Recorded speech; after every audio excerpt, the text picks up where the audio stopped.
আমি Guinness world record এই জিনিসটা আগে জানতাম না। এটা অনলাইনে কিছু ভিডিও দেখে দেখলাম যে এরা হচ্ছে খুব সহজে গিনেস ওয়ার্ল্ড রেকর্ড করে ফেলতেছে।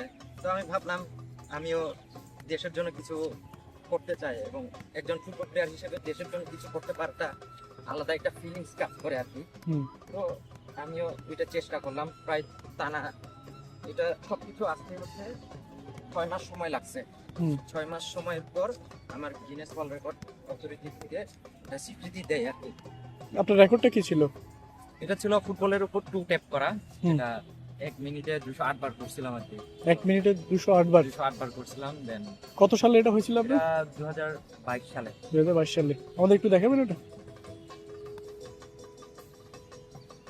এটা হচ্ছে বলের উপর যতটা ট্যাপিং করা যায়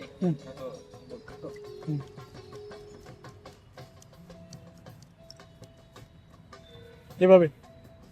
আচ্ছা, এরপরে হচ্ছে আরো কিছু করার চেষ্টা করছি, ওইভাবে আসলে মোটিভেশন পাই নাই, ওইভাবে আসলে হেল্প পাই নাই, যার কারণে আর করা হয় না। 1 মিনিটে কতবার করছিলেন তখন? 208 বার করছি। 208 বার। আচ্ছা আচ্ছা। আমার সবচেয়ে বড় ইন্সপিরেশন বাবা 2018 সালে মারা যান।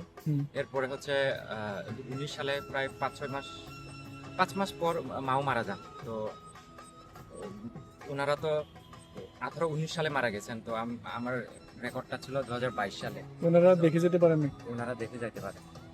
তো ওনারা যদি এটা দেখতেন বা এটা ইয়া করতেন তাহলে আমার খুব ভালো লাগতো, আর কিন্তু হয় না।